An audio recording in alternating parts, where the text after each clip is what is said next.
Hello, everyone. Welcome to Aptera Owners Club. Today, this is a review of the diecast 1/18th diecast model by Mouse from the Aptera Owners Club Discord channel. He was gracious enough to do this very detailed review of it, and so enjoy, guys. And for those of you who are detractors of Aptera and you want to say that this is the only Aptera we're ever going to see, that's very clever. I've thought of the comment for you. No need to put it in the comments. 1,000 of these. Got really lucky. I'm not much of a die-cast collector, but I've got a few of them around. It's a 1/18th scale die-cast. I was hoping to get this nice and smooth, but that's alright. Seems like it may be double layered somehow. Alright. Let's see, we don't need that. That's just the shipping receipt. So we got the Aptera logo right there. Let's see. Slide this up and out. Is there anything else in the box? There is not. So there it is. Pretty handsome packaging. Some nice renders of the pre-production vehicle, I would assume. It doesn't look like Gamma. It's got the tailgate running all the way to the end. So this should be like a scaled down version of what we will eventually get for an Aptera. If I just cut through the tape, age 14 and up. It's a good thing I'm not a child, apparently. Okay, there we go. I see. All right.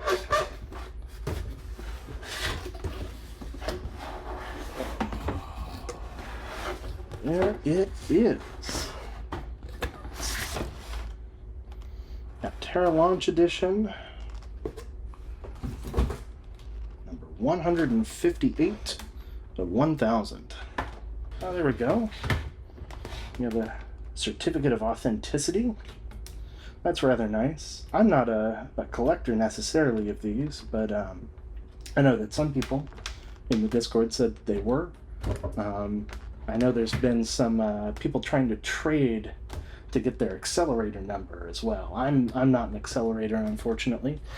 Did not have the money to spare for that. Would have been cool. Would mean that I'm getting the full scale one next year, maybe. But let's see, let's try and get this frame apart. Does seem like you could snap this back together if you so desired. Can understand maybe wanting to have a little protection around your model. There we go. All right. So here it is. This is the Launch Edition Aptera. Looking rather lovely. Nice and weighty, of course. It's die-cast metal. It looks like there's a reasonable bit of detail in this model. Here, let's see. Very gently pull the door open.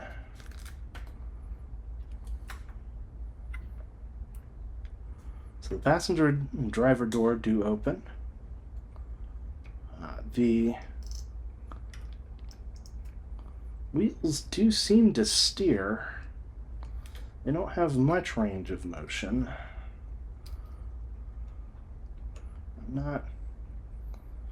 They don't seem to steer together, however. That's okay. Some of these sorts of models have that capability and some don't. Let's see if we can get the... There we go. The rear hatch opens as well. It's a rather beautiful vehicle. It's the power of aerodynamics.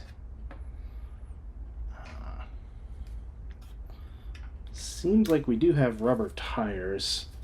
Now, I wonder if we can get the certificate of authenticity off. Looks like we do have some screws affixing the vehicle to its base, I figure it might be fun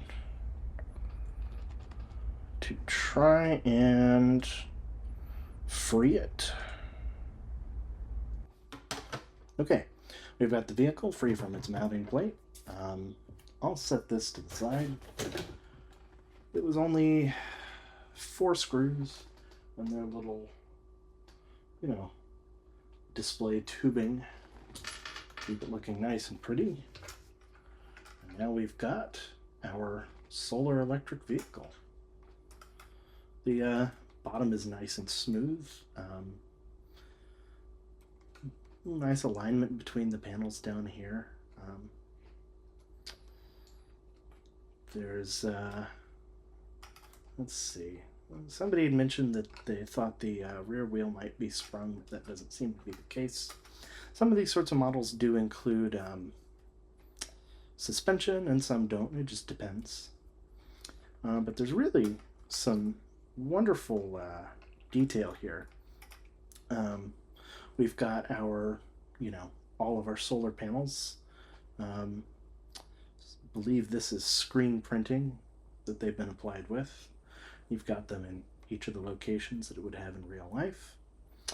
You've got your glow-go, as they call it. This will glow on the real vehicle. The chimsel, the center high-mounted stop lamp, is actually rather nicely textured. They've got they've included the detail there. We even get some kind of nicely textured plastic sort of near the license plate and its light.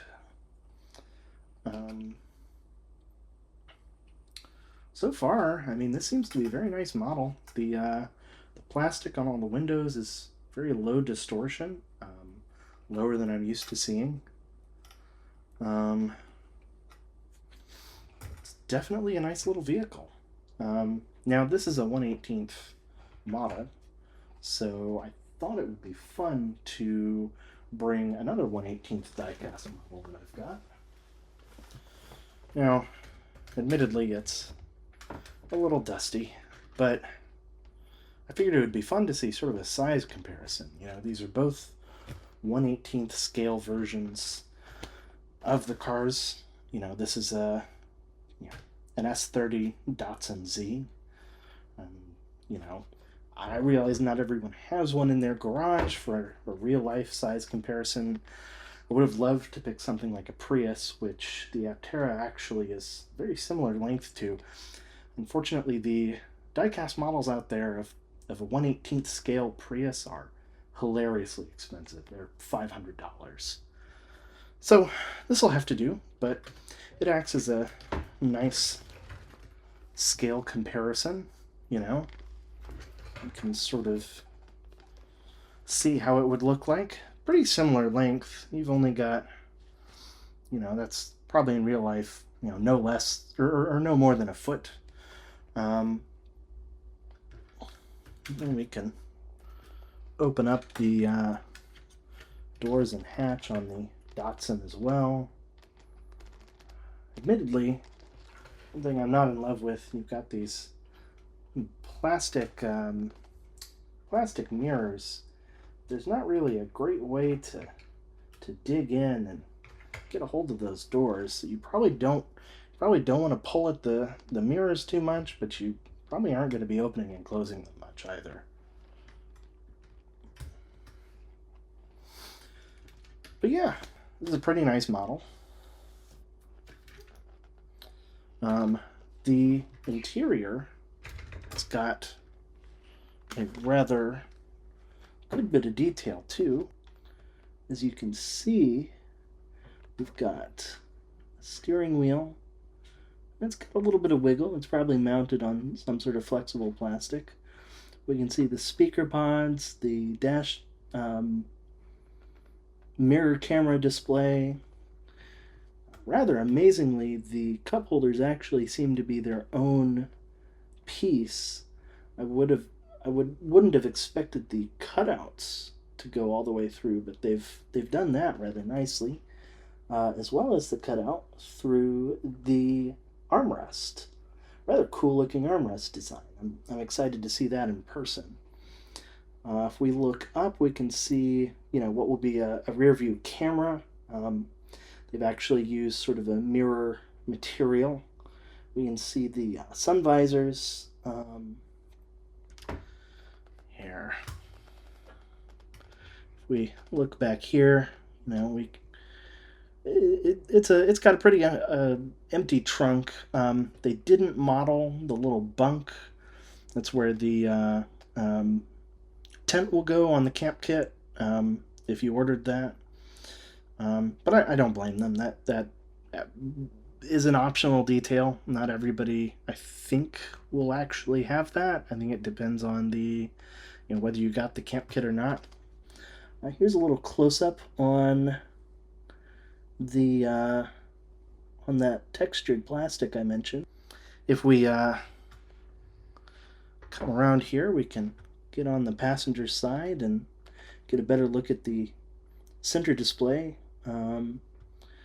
Honestly, I really love seeing the kind of the sculpted dash shapes in real life finally. Here, if we can adjust a little bit, looks like the armrest and I believe that would be the door switch are modeled too. Take a close look at some of that screen printing. The texture of the screen print almost sort of approximates the texture of those cells. It's kind of a nice choice. Unfortunately, the DRLs are just painted on, but the headlight array does look like it's got the individual prisms modeled out. They recently shared some photos on Twitter of those, and so those little bumps that you can see actually represent the I don't think prism's quite the right word, the lenses for the individual headlight elements. They shared that on Twitter recently, so it's a cool detail to see here. We can sort of see the ends of the wheel pants. Those will be, there's a lot of people who've worried about how low the wheel pants are to the ground, especially right here.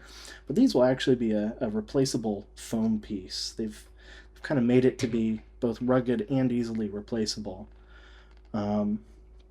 Unfortunately, the pants don't open. In real life, these will swing open this way. You'll have access to the wheels that way, but no such luck here. But it's a very cool car. So yeah, this is the Aptera diecast. I ended up with number 158. I think these were random. I don't think it was even based on order number. It was just, you order one, they send it out. There are people on the Aptera Owners Club Discord who are trading these, so if you're out there and there's a particular number that you want, maybe it means something to you, or you're one of those accelerators who's got a vehicle slot and you'd like your limited edition die cast to match your limited edition real world car, you may be able to trade with somebody. So I feel really lucky to have one of these. I'm really very happy with the quality. It's definitely going to put a smile on my face every time I look at it on my desk. I hope you enjoyed this little unboxing, and hopefully soon you'll see the 1-to-1 scale version of these rolling around. I've got a reservation for a all-wheel drive off-road kit. Be interested to see how close it comes to this model.